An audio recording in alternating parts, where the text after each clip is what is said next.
What's going on, everyone? Ramona Shelburne from ESPN gave us a little update in regards to the Utah Jazz and where they stand with some of the players that they need to move.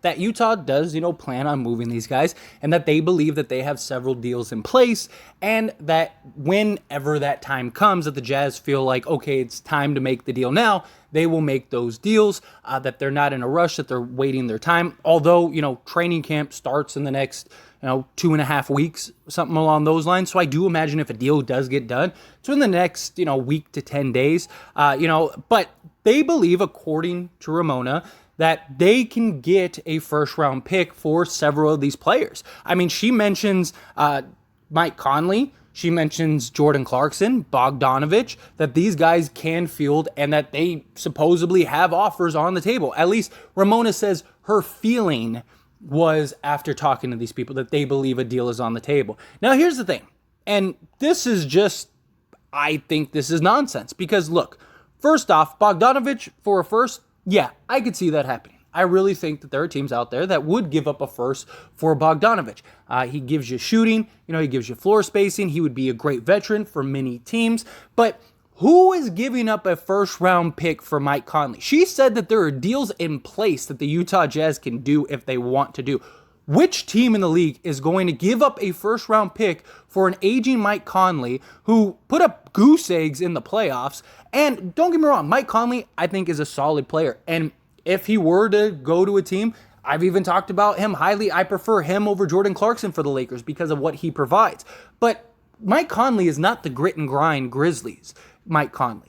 He is older in age. Yes, he could still provide shooting. He could still provide, some defense. A solid veteran that can really handle the ball and do multiple things. But his contract of like 22, 23 million a year for the next 2 years, which team is taking that on?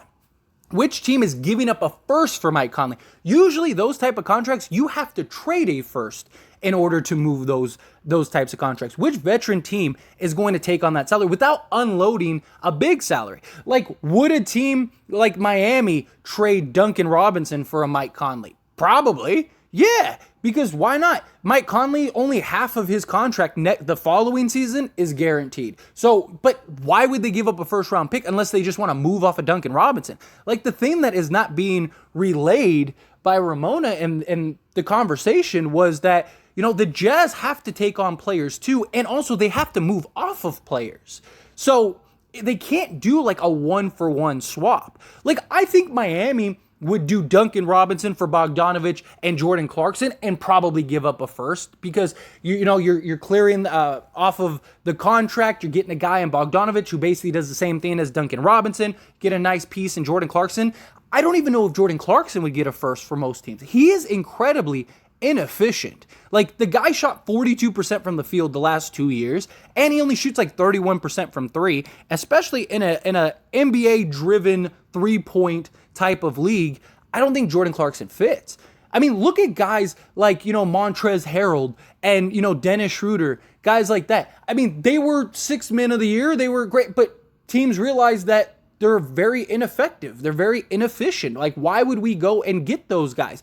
I mean, Schroeder still doesn't have a deal, right? I mean, Montrezl Harrell got picked up by the Sixers, and I think that was a nice pickup for the Sixers, but, like, how much is he really going to play? You know what I mean? Like, that's the problem. Like, these veterans are not, who's giving up a first-round pick for Mike Conley? Jordan Clarkson, maybe?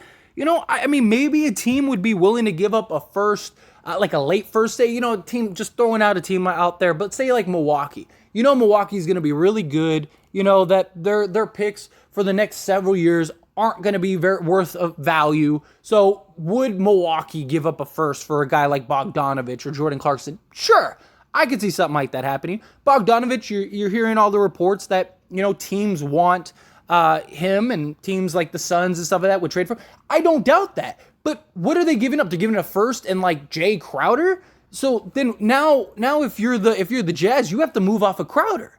And yeah, you might have gotten a first, but what? Are you going to give up a second or a couple seconds to move off? Like, it's not lining up. And look, I'm not saying the Jazz are going to do a deal with the Lakers. That's not what I'm saying at all. But what I'm saying is that when it comes to this, like, what other realistic options are out there? And none of these teams are just going to help the Jazz just to help the Jazz. None of these teams are just going to give Danny what he wants. Danny's riding an extreme high. If there was a deal for these guys on the table, let's say the Phoenix Suns were willing to give up, whatever. Or let's say a deal, let's say the Celtics, who have like a traded player exception, right? Let's say that they were willing to take on Bogdanovich. They were willing to give up a first, something like that. Why wouldn't the Jazz do that? Why? Why would you wait around and that deal get taken off the table? I don't believe that Utah has legit deals on the table. They might have some, deals, but that's not the same thing as legit value deals that Danny Ainge's looking for. If a team, just because a team is willing to fleece you and give up a bunch of stuff, doesn't mean that you should take that deal. I just think it resorts back to the Lakers. They're waiting for the Lakers.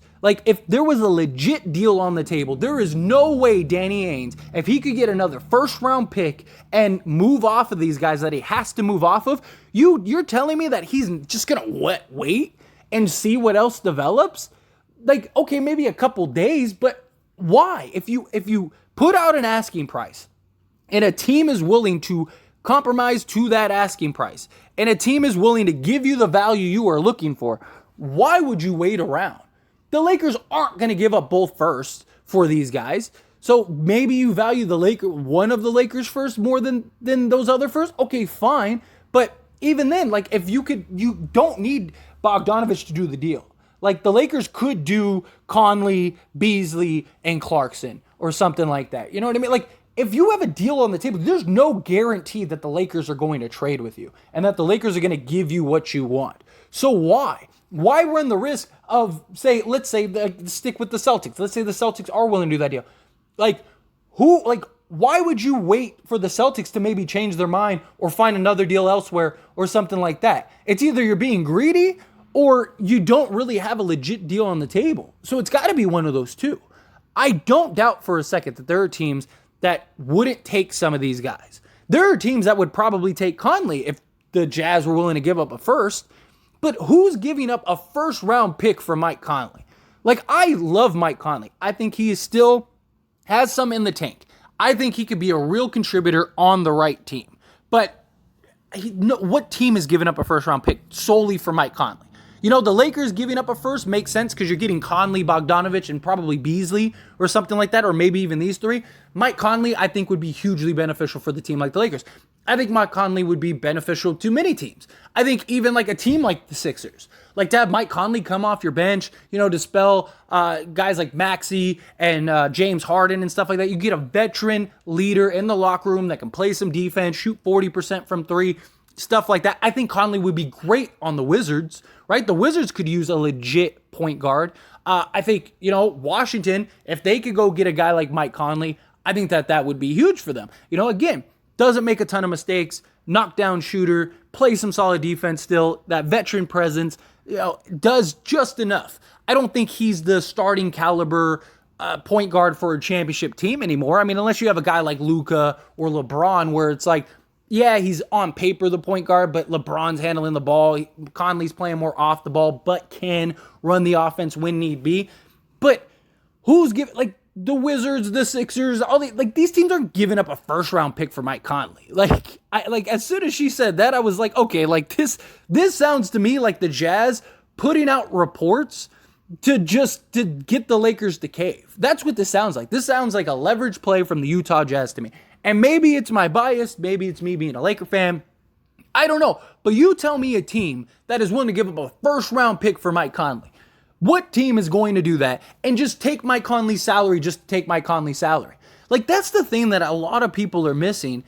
And when I see these comments or when we're doing live streams and we're having these discussions, a lot of people are yeah, a team would give up a first for Bogdanovich. I agree. Teams would. But are they going to give up a first and just take, what is being sent out besides that first? Because the Jazz are hard capped, and so they can't exceed a certain salary, and they're rebuilding. So why would they take on long-term salary even if they are getting a first-round pick? Why would they want a guy like Duncan Robinson's salary for the next 4 years? Now you just locked yourself in for the next few years. And what happens if a star or, a mid-tier guy or something like that wants to come to the Jazz, or you could sign this guy, or you could trade for this guy? Like, who's taking Duncan Robinson's contract? Maybe 3 years from now when it's expiring. Like, it just, you got to look at what is coming back, because the Jazz can't do just one-for-one swaps. They can't do a Mike Conley for Duncan Robinson, because now they have to move Duncan Robinson, or they have to move another guy, because they're over what the league requirement is of 15 players. They have 19 players on their roster right now, 2 of which are on two-way deals. So they have to move at least 2 players from their roster. Now, they could buy out those guys. They could easily buy out 2 players. But why? Why, when you could get some assets? Even if you get second-round picks, at least you're getting some assets. And also, you're stuck as a rebuilding team that is trying to tank. You have veterans. You have a mix of veterans and young players. So are you just not going to play your veterans? Like, why? Like, how long is that going to last for? You're just going to sit them out and then come to the trade deadline? What, you're going to expect teams that are like, yeah, Bogdanovich hasn't played in 3 months, but let me go trade for him. Like, that doesn't make any sense. And then, what, you're just not going to get you're going to, divvy up the minutes from the young guys to the old guy? Like, this team is still good enough to take you out of the tank race. Like, they have Colin Sexton, Lauri Markkanen, Bogdanovich, Conley, Clarkson. They got Beasley, Vanderbilt. They got a lot of really good talent on this team where they could win enough games to just completely phase them out of actually tanking and rebuilding. And yeah, they have all these assets. They have all these pieces. But, like, Danny Ainge clearly made a decision. All right, we are going to rebuild. So if you need to pick a lane. Are you going to rebuild, or are you going to be competitive? And so at some point, Danny Ainge is going to have to unload these vets, because he's going to want it. And I just don't see teams lining up to give up first-round picks to go get these guys. Jordan Clarkson is extremely inefficient.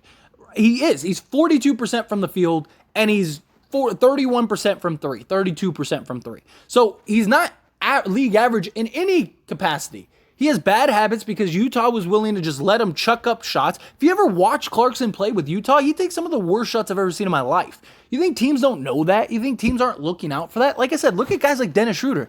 Like, at least he played solid defense and still gave you 15 a game. Like, Clarkson is a liability on the defensive end, isn't efficient. To put it in perspective, Kendrick Nunn shot from 3 the last time he played, almost as much as Jordan Clarkson shoots from the entire field. Kendrick Nunn shot 38% from 3. Walker had a season where he shot 40% from 3. So those 2 guys alone, Patrick Beverley shoots 38% from 3. So you got 3 guys on the roster that shoot almost as good from 3 as Clarkson shoots from the entire field. Who is giving up picks for that guy? Who is giving up a first for Jordan Clarkson and his multi-year deal? He's on a reasonable salary. I do think he's on a very reasonable salary, only $13 million a year. And I do think he could be a contributor in the right situation on the right team. But again, it's very limited. The pool is very limited for who's going to acquire these guys. And I just think it resorts back to the Lakers. But anyway, those are my thoughts and opinions. And as always, I want to hear from you. Let me know yours down in the comment section below. What do you think? Do you think a trade gets done? Do you think it doesn't? Do you think Ramona is right? Do you think that this sounds like a leverage play from the Jazz to try to get the Lakers to give up what they want? I mean, go listen to her interview. Go listen to what she relays. It clearly sounds like she like the Jazz told her to say some stuff and she's saying it. I mean, her entire it isn't facts. She's like, my feeling after talking to these guys, after talking to the Jazz, is that, this, that, and the other. Like, so what is it? It's your feeling that they have trades on the table, or do they actually have trades on the table? What is it? That's the problem. Like, that's where I was like, wait, this doesn't sound like a legit report. This sounds like the Jazz, like a Jazz leverage play, because you either have deals on the table or you don't. So what is it? I don't care about your feeling. I don't care if you feel there's a deal on the table. Is there a deal or is there not? Did the Jazz tell you we got trades for these 3 guys and they're all going to field the first round pick? That's what I want to know. But anyway, again, down in the comment section below. That being said, hit that like button. Helps me out a lot. Lets me know you enjoy these types of videos, and I truly appreciate it. If you're not subscribed to the channel, hit that subscribe button, followed by the bell notification. Stay up to date with all things sports. Join this wonderful community and all of our discussions. I'll see you all in the next one. Thank you.